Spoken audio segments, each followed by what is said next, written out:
He was originally aiming at a deer in the forest. The moment he pulled the trigger, what fell down was actually a little boy. Mike was instantly stunned. He rushed over to check, and it really was a little boy lying on the grass. He shook the boy desperately, but there were no signs of life. Mike was terrified. His legs went weak, and he collapsed to the ground. He had no clue what to do. Just then, the child's father suddenly appeared. Seeing his child dead, he was overwhelmed with grief. When he saw the killer right in front of him, he didn't hesitate to raise his hunting rifle for revenge. Mike was scared out of his mind. His mistake had become reality. He desperately tried to explain it was just an accident, but the father, who had just lost his son, wouldn't listen. Just as he was about to make Mike pay with his life, a gunshot rang out. The child's father was shot in the back and fell. It turned out Mike's hunting buddy had arrived just in time. Jack saw Mike in danger and didn't hesitate to shoot and kill the man. But this string of tragedies completely broke Mike. They had only come here to hunt, never expecting to kill anyone, let alone two people. Jack, in contrast, stayed remarkably calm. He immediately hid both bodies in the bushes. Seeing Mike still in shock,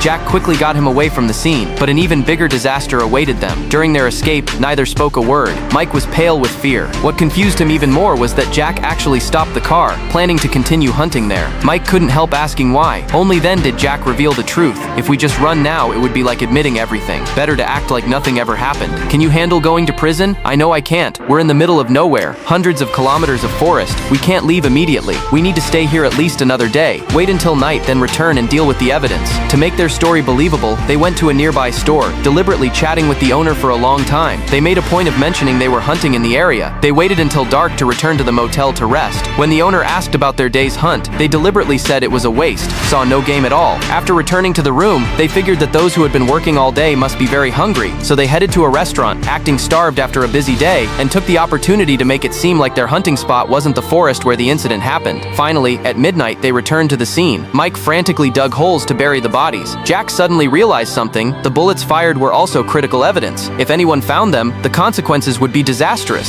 Soon, he found one of the bullets lodged in a tree. The other was missing. He looked at the boy, touched the child's head with his hand, but there was no blood. Then Jack finally understood everything. While Mike was burying the father, Jack moved aside, ready to act. Only by retrieving the bullet could they ensure nothing went wrong. Unexpectedly, just as he was about to start, he discovered something even more bizarre.